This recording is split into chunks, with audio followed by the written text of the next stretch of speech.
How's it going, everybody? I hope you're having a glorious day. Today we're going to be looking at some more builder base attacks. Did quite a bit of pushing, so we can see we're up to about like 8,500 trophies.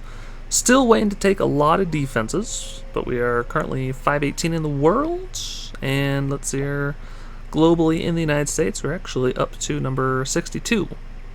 So not that kind of crazy. There still is the massive glitch where there are just not taking defenses. Like as we can see here, I did a bunch of attacks a few hours ago, and I am still not caught up for defenses. So we'll just have to roll with the punches and hopefully not fall into the glitch and start dive bombing in trophies. But let's jump into some of the recent 6-star attacks.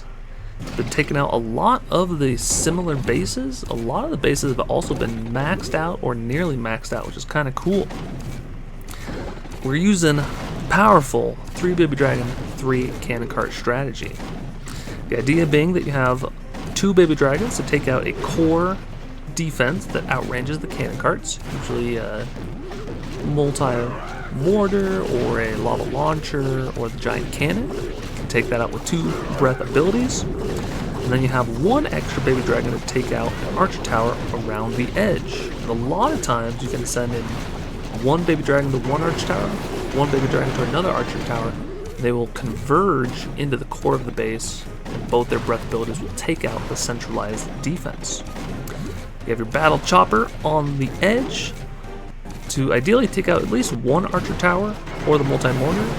Sometimes the battle chopper can actually get in range and survive long enough, if it's a high enough level, to take out 2 of those defenses that outrange the cannon carts. Once you've taken out those defenses that outrange the carts, then it's just a matter of move them in closer and closer. Always be careful and watch the ranges as soon as they get in range of cannons and roasters and all the other defenses, especially the Mega Tesla. Always want to put them into the mortar mode to very easily take them out and save their hit points. So here we mess up a little bit and we get just barely in range of the lava launcher, but we had some hogs to help take out those pesky defenses, so we also send in our battle machine right away. The idea on the second stage typically is to take out the cannons and the double cannons and crushers so that your battle machine can hopefully stay alive the entire time. If you did the first stage properly, you'll have 2 or 3 cannon carts still alive, maybe even a baby dragon. Then you can have an easier time cleaning up on the second stage. So here we are using the same exact strategy on a base that is pretty heavily trapped for cannon carts. It was kind of fun to see. I tried a couple different approaches. I think you probably saw the one. It was a 97% time fail. Very unfortunate, but this guy, Hans, has this left-hand side of the base heavily trapped. But we have the 2, or not the 2, but some of the defenses that outrange the cannon carts. 2 of them are very close to the edge of the base and can be taken out by the chopper. So now we're just sending in the baby dragon, taking out this centralized archer tower. And then we have 2 other baby dragons to take out the lava launcher. And once all of those defenses are down, which will be very soon here, you can see that the cannon carts pretty much have free reign over the rest of the base. When you're using the cannon carts, I highly suggest always keep them in the mortar mode, but always keep them attacking. You can try and keep them off of the mortar mode onto the mobile mode, but you have to be extremely careful and you have to know exactly which cannon cart is which. At the moment, I still do sometimes get confused and mix up which cannon cart is which, and I will move one that I don't want to move and not move one that needs to get moved. So I like to have them in the mortar mode, and then whenever there's that question mark above their head, move them a little bit closer. I've also been finding, which is very good pro tip, I think, is that even if you're watching a portion of the base where you're looking at a different cannon cart, if you see that question mark arrive on the toolbar, a lot of times you can just tap it and tap that cannon cart again to get it into the mortar mode, and then without even having to look and see what that cannon cart is doing, it will just inch forward like half a tile or one tile. And a lot of times just doing that, even if you're not watching it, a lot of times that will keep and prevent you from time failing. So that's the only thing that can really hurt this strategy is time. If there was no time limit, or if there was a longer time limit, then this strategy would be absolutely insane, because cannon carts, like one cannon cart, can take out an incredible amount of the base. So here we are actually switching up to the archers and 4 cannon carts. Now why is this? That is because 1, 2, 3, 4 defenses out of 4 that outrange the cannon carts, they are all on the exterior of the base. So I highly encourage you that if you notice this flaw in a base design, to use this strategy. It's a little bit more time consuming, because you have to sort of do 2 stages of the attack. First stage is cleaning up the trash buildings in front of the defenses that outrange the cannon carts. Then you have to send in the archers, usually 2 per defense.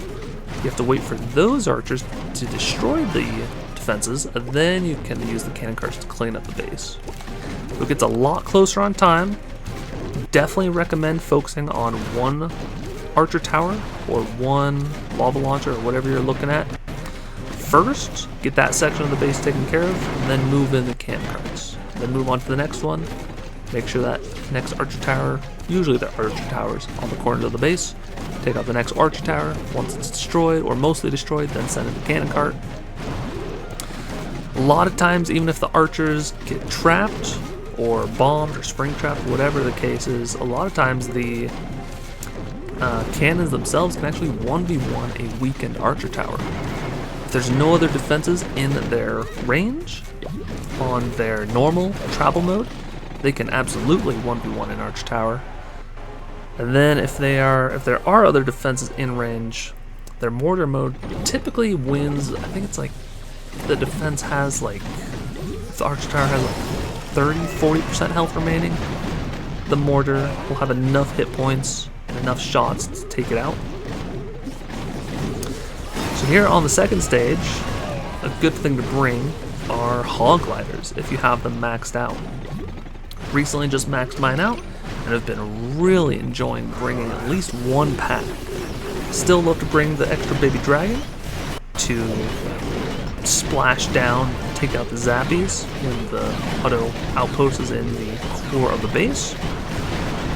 But a lot of times there will be exterior Teslas to try and defeat all those cannon cart attacks. So that's where if you have a healthy cannon cart, it can either 1v1 the Tesla itself, or if it's a lower health one, you can actually send in a hog glider, stun the defense, and take it out that way, and save your cannon carts. So hopefully this video is helpful. Hopefully you can pick up and learn this strategy. It's very, very fun, very, very easy on like 90% of bases I've been seeing. It's kind of crazy. So occasionally you'll get one that is specifically trapped against cannon carts, and there's just nothing you can do about that. Maybe just use all baby dragons if you find that base again. But this is what I'm using. This is what I encourage you guys to use. And of course, try and be flexible and try and master 1 strategy at a time, and then move on to the next strategy. But if you like the video, make sure to like and subscribe. Helps me out a bunch. There's a couple more videos on the screen if you want to keep on watching, and we are nearly at 1,000 subscribers. So I'm going to be doing my first Q&A video. The best place to ask the questions is in the Discord, and try and always answer those questions. And then I'll be showcasing some of the more thought-provoking, more interesting questions. So until next time, stay legendary. See ya.